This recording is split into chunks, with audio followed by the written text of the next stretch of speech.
WWE draft is just around the corner, and with it comes a tremendous amount of expected changes to WWE programming. Now, what doesn't change is that every year at around this time, everyone, including their mom, their dad, their sister, their brother, their cat, their dog, their pet rock, and even this empty can of Diet Coke is gonna give you their crappy fantasy bookings. But let me tell you, I am not above giving you crappy fantasy bookings, because that's what we're gonna do today. Because today we're gonna fantasy book who I think should get drafted over to Friday Night SmackDown. This is part 3 in a video series, so if you want to watch who I think should get drafted down to NXT or who should go over to Monday Night Raw, make sure you check out those videos. They're already available on this page. But today we're gonna look at who I think should go over to Friday Night SmackDown from Monday Night Raw and even NXT. And I'll try to be detailed as to why I think they would be a really good fit for Friday Night SmackDown as well. As always, don't forget to subscribe to this channel, ring that bell for notifications. If you're a wrestling fan, I know you're gonna fall in love with this YouTube channel because we always upload daily wrestling content. Like, that's what we do. It's what we're known for in this community, the daily wrestling guy. Whether it's rain, shine, whether I'm healthy, whether I'm sick, you're gonna get that daily video, baby. All right, let's jump into it. If you've already watched the previous videos of me fantasy booking who should go to Monday Night Raw, then you already know that I kind of spoiled this one, because in the Raw video, I suggested that Logan Paul should bring the United States Championship over to Monday Night Raw, which in turn leaves the Intercontinental Championship to most likely come over to Friday Night SmackDown, so we can make a swap of champions, and that means that the current Intercontinental Champion, Sami Zayn, should be coming over to Friday Night SmackDown. However, I've given this a bit more extra thought. It's not just, hey, let's switch the belts for the sake of switching the belts. I do think that switching Sami Zayn and Logan Paul actually makes a tremendous amount of sense in terms of where the WWE is going with their business and where the WWE is going with current storylines, most importantly, the Bloodline storyline. Because yes, I do think that Logan Paul should go over to Monday Night Raw to help drum up excitement for Raw going to Netflix, but I think that Sami Zayn plays a different role here. I think that he is going to be integral in this upcoming Bloodline 2.0 saga that's happening. Because I do foresee that the Bloodline is going to be staying on Friday Night SmackDown. I just don't see why they would be debuting Tama Tonga and possibly even Jacob Fatu this close to the draft if they're just gonna move them over to Raw anyway. But when I look at what the current iteration of the Bloodline is doing, I'm starting to connect some dots. I'm starting to think that this current solo-led Bloodline 2.0 is a more violent, a more ruthless Bloodline that does things more out of emotion as opposed to being calculated like Roman Reigns and Paul Heyman were. So one of the things that at least I'm interpreting is that Solo Sikoa is going after everyone that the tribal chief had beef with during his historic title reign, and they're going out there to massacre them to make a point. Which is why we saw Tama Tonga and the Bloodline randomly, seemingly go after Kevin Owens. Because a lot of people were like, well, you know, they went after Kevin Owens because Kevin Owens said that you can't go into Cody Rhodes' locker room. That doesn't really make a whole lot of narrative sense. I think that they're gonna go after every single one of the demons that Roman Reigns had to face off against. And there's no bigger demon that Roman Reigns and the Bloodline had to deal with than the honorary Uce, Sami Zayn. So it makes sense to bring Sami Zayn over to Friday Night SmackDown to continue the further development of this more ruthless and more evil and more violent version of the Bloodline. On top of that, they're targeting Kevin Owens, Sami Zayn's brother. So it adds a perfect wrinkle and a perfect opportunity to bring Sami Zayn over to SmackDown to team up once again with Kevin Owens to try and take out this more ruthless, more tyrannical version of the Bloodline. Like, it's the only reason why I can think of as to why they're going after Kevin Owens. And if they're going after Kevin Owens, inevitably, in my opinion, they're gonna go after Sami Zayn. So let's make it easier for them to go after Sami Zayn by putting them on the same show as well. But aside from that, it would also bring the Intercontinental Championship and the legacy of the Intercontinental Championship over to Friday Night SmackDown as well. And it does open up a different type of revolving door for the mid-card, because currently the mid-card in SmackDown is surrounded by babyfaces going after a heel champion in Logan Paul. We can turn that on its head and have the mid-card become a Shark Tank full of heels trying to go after the babyface Sami Zayn. That would completely alter the dynamic of the mid-card for the better. It would just be refreshing to see the heels trying to get a mid-card title. Plus, it's Sami Zayn. Everyone loves Sami Zayn. I wouldn't mind seeing him go over to Friday Night SmackDown and be alongside Kevin Owens and be part of this Bloodline narrative again. Next up, we have Carmelo Hayes, our first NXT call-up, who was already kind of on SmackDown. They did this whole thing where he was on SmackDown for like 2 months, feuding with Austin Theory, with Grayson Waller, and then he seemingly disappeared and went back down to NXT. It was a smart move to take him off of SmackDown because it would have just created a very weird split personality, because Carmelo Hayes was a big babyface on SmackDown, but was an awful, brutal, evil heel during his last month and a half on NXT. Plus, he was having this massive main event worthy feud against Trick Williams. So having him on SmackDown and having be distracted by different stories and different feuds would have honestly kind of been a disservice to the entire storyline involving Carmelo Hayes and Trick Williams. So I'm glad that they made the move to remove him from SmackDown, because I think that the original plan was for him and Braun Breaker to be part of this like free agency frenzy that both general managers of Raw and SmackDown were a part of as they were trying to sign talent like Jade Cargill and Braun Breaker. But I think that the storyline with Trick Williams heating up as fast as it did forced the WWE to pump the brakes on Carmelo Hayes and make him back to being exclusive to NXT. But I think it's time to change that. His storyline with Trick Williams is over. It's done. I know Trick Williams just became the NXT champion, and you could theoretically make Trick Williams' first championship defense be against Carmelo Hayes, but Trick Williams just went back to back. He's 2-0 against Carmelo Hayes. Trick Williams has already beaten him back to back. Like, there's no point to revisit that, in my opinion. I feel like they would just be beating a dead horse. So if you're not gonna do Trick Williams versus Carmelo Hayes again, that also means that Carmelo Hayes is not gonna be part of the NXT championship picture. Then I think it's time for him to transition over to Friday Night SmackDown. And I'm going with SmackDown because I have Raw taking Ilya Dragunov, and we can't have Raw taking all of the top prospects from NXT. SmackDown's got to get one of those top prospects as well in Carmelo Hayes. But as I've already talked about, the SmackDown crowd and the SmackDown audience already knows who Carmelo Hayes is, and he already has ready-made feuds for him if they decide to start him off as a babyface where he can go up against Austin Theory and Grayson Waller again. It will be a little bit weird, in my opinion, if they decide to keep him as a babyface, considering just how evil of a heel he was in that last month and a half on NXT. But really, I don't know if he can be a heel on SmackDown right off the get-go when he doesn't have Trick Willie right there. But then again, I could be entirely wrong. Like, the good portion of his run in NXT, dare I say the majority of his run in NXT, was as a heel. So we could probably start him there if they wanted to. Oh my God! Holy shit! Now, Phoenix.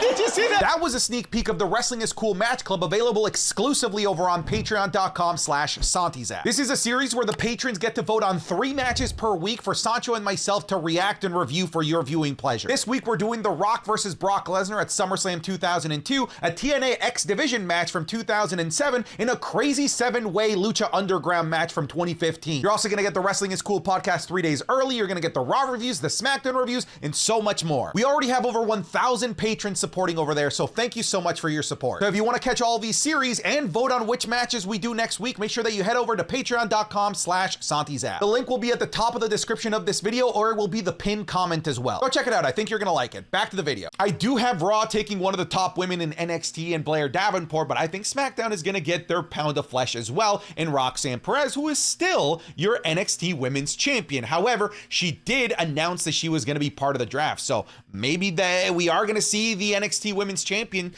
float between various shows here. And that wouldn't necessarily be a new thing. We saw Becky Lynch do the exact same thing as she floated the belt between Monday Night Raw and NXT and was an awesome fighting champion. So I wouldn't be surprised if they try to replicate that with Roxanne Perez for the first few months until she drops the belt, probably at NXT Battleground. But we've already had Roxanne Perez appear on the main roster already in the Raw after WrestleMania, so they're very, very clearly hinting at us that she's gonna be coming up during this draft. I do personally believe if they do draft her, that they should keep her as a heel on Friday Night SmackDown. Right now, as it is, the landscape of Friday Night SmackDown babyfaces is far better than the landscape of Friday Night SmackDown heels when it comes to the women's division. So I think that adding her as another one of these prodigy heels coming from NXT would be best served for everyone involved. Because in my opinion, her best work has come in this last 2 months that she has been a heel compared to her entire run as a babyface. And SmackDown needs heels when it comes to the women's division, so match made in heaven. Let's send Roxanne Perez over to SmackDown to go have some banger matches, and I would love to see her versus Bayley in the future. SmackDown recently lost a major faction, at least we're presuming that they've lost them because they went over to NXT before the draft. I don't know, maybe the draft will make it official, but the Final Testament, Karrion Kross, and the Authors of Pain seem to have left SmackDown to come over to the Tuesday Night brand on NXT. So there is room for a new faction on NXT, University, and I think it's time to graduate Chase University from the NXT developmental brand into the main roster. This does serve a couple of problems because yes, I do think that people like Duke Hudson and Andre Chase are ready for the main roster, but Chase University is bigger than just those two. We also have Thea Hale and Riley Osborne, who are both very young and haven't had enough time on NXT to be ready for the main roster. So maybe we get a Chase University that has the two mainstays of Chase U and Duke Hudson and Andre Chase be on the main roster, while we still have Thea Hale and Riley Osborne and the rest of the students of Chase U still studying down in NXT. They could make it work. Like they could make a realistic reason as to why, you know, the professors and the MVPs are on the main roster and the prodigies are still down on NXT. They can make something make sense. But I guess if you really wanted to, you could bring Thea Hale up with you if you'd like, but I feel like you'd need to play it really safe with her because she is still quite green, even if, in my opinion, she is ahead of her years in terms of experience and how good she already is in the ring. But you don't want to put NXT talent in a sink or swim situation where you put them on the main roster well before they're ready. But I do think that this is a different situation with Thea Hale being protected by two guys that have already been doing this for significantly longer than she has. But I like the idea of a main roster Chase U and the students being down on NXT. I still think it works with the vibe of Chase U. And I do think that there's room on the main roster for a more comedic, more vignette-led kind of faction in Chase U, considering it looks like we're going to be losing Alpha Academy and the shenanigans of Alpha Academy. And I personally believe that there's always room for comedy in wrestling, and I think that they can add that here with Chase University. If I'm going to send Sami Zayn over to Friday Night SmackDown, then I'm sending right now his biggest adversary in Chad Gable right alongside him. Chad Gable needs an entire overhaul right now, and I think that they're doing a really great job with this slow overhaul, because at first I thought that he was going to completely obliterate and break the ankles of everyone in the Alpha Academy, but instead it looks like they're doing more of a slow, gradual, more heart-wrenching breakup instead, which I think is a brilliant idea. But I do think that the breakup is inevitable, and I actually have Otis, Tozawa, and Maxine going down to NXT, which would kind of fill the void left by Chase U should Chase U go over to Friday Night SmackDown, which means that I have Chad Gable being on his own, and I think that if you're going to reinvent him, if you're going to make him into this monster heel, let's change him from sceneries and change him over to Friday Night SmackDown. I think that him changing over to SmackDown and Alpha Academy going over to NXT would be a really nice reset of Chad Gable into this evil Perk Gable version of him. So we would really be stripping everything that we knew and loved and were familiar with the old Chad Gable and turning it on its head by having him be a complete monster on a completely different show surrounded by different people. But also we need to continue the storyline between Sami Zayn and Chad Gable, and I don't think that you need to stop this storyline simply because there's a draft going on. You can just take both of these guys and send them over to Friday Night SmackDown and continue the storyline there. And I do see a possibility where Sami Zayn and Chad Gable are having a match on SmackDown, and Tama Tonga, Solo Sikoa, Jacob Fatu, and this new Bloodline 2.0 comes out and costs Sami the championship, which would be a great way for Sami to once again continue this feud with the Bloodline, or I guess reignite this feud with the Bloodline, while giving Chad Gable a heel victory and the Intercontinental Championship that he oh so covets. But I think we're just too early on right now to remove Chad Gable away from Sami Zayn. There's still too much there, so if one is going to a SmackDown, then the other one needs to go along with them. Well, I did kind of allude to it. I said that Chad Gable should be surrounded by new people, by different people, and I think that this is the group right here. I think that we need the Creed brothers. You can include Ivy Nile or not. I feel like you can take it or leave it with her because she is a bit more independent and is doing her own thing and is carving her own way through the women's division. But at the very minimum, I feel like you need to bring Julius Creed and Brutus Creed alongside Chad Gable to create this ankle-breaking suplex machine a la Team Angle. And they're not doing anything right now. Like, really, they are just there to appear on Monday Night Raw to have a good match. The initial push that they got at the end of 2023 seems to be all but done. So we need to do something with these guys before they sink on the main roster. And we have seen, if you don't do anything with NXT talent that gets called up, all they do is drown and they don't connect with the audience. And I fear that that's what's happening right now with the Creed brothers. However, if they align him with Chad Gable, then now all of a sudden we have a recognizable face in the company in Chad Gable, and we also have more motivations for these guys to actually do the awesome things that they do. Because right now they're just really great in-ring talents, but haven't been able to really connect with the WWE universe as of yet. get, and having a faction alongside Chad Gable on Friday Night SmackDown would be a nice change of pace for them. Not only do I think it's a change of pace, but I think it could be a career saver for the Creed brothers, who are right now like on the cusp of maybe drowning near the island of irrelevancy. I don't have Ivy Nile like needing to be part of this package, because unlike the Creed brothers, she's actually been getting motivations, she's been getting goals that she's aspiring to, she's been getting narratives, storylines, but the Creed brothers haven't been getting any of that. So either Ivy Nile comes with them, turns heels with them, that's great. But if not, I think that Ivy Nile is probably going to be fine. But the Creed brothers, they desperately need this change. I do have some megastars going over from SmackDown over to Raw when it comes to the women's division, but I just can't quite do the same thing and take some of the super uber megastars from the women's division on Raw and send them to SmackDown, because right now Raw is very depleted when it comes to the women's division. However, just because Raw is depleted doesn't mean that they don't have some key players that could go over to SmackDown and become megastars there in their own right. And I think one of the ones that comes to mind immediately is Raquel Rodriguez. Gonzalez, what is she going by these days? It is Raquel Rodriguez. Sorry, like I still have NXT in the brain when I see her. Right now, as it stands at least, SmackDown has a far more developed women's division than Monday Night Raw does. Raw losing Rhea Ripley really highlighted just how weak the women's Raw division is, at the very least when you compare it with SmackDown, because SmackDown is absolutely stacked, which is why there's room for SmackDown to lose some of these key players like Jade Cargill, Bianca Belair, Charlotte Flair, and have them go over to Monday Night Raw without damaging the division too much. But I think bringing over a powerhouse, a babyface like a Raquel Rodriguez could be a nice supplement to the SmackDown women's roster and give us a new set of matches that either we've never seen before or we haven't seen in a really, really long time. This really all hinges on Raquel Rodriguez's current health and her timeline to be able to return. Obviously, fingers crossed that everything goes well there, but I think that she'd be a really nice fit on Friday Night SmackDown. Really, the only thing that to me is tying her to Raw is Liv Morgan still being on Raw, because I still think that they could tell a nice narrative between those two. But really, I think at this point, we can move on from that narrative and just have them both do their own separate things and maybe down the line come back together. I also have Gunther going over to Friday Night SmackDown. This man has beaten just about everyone in the mid-card on Monday Night Raw, so it's time to change his outlook. He has already announced that he's going after the King of the Ring, and I think beyond the King of the Ring,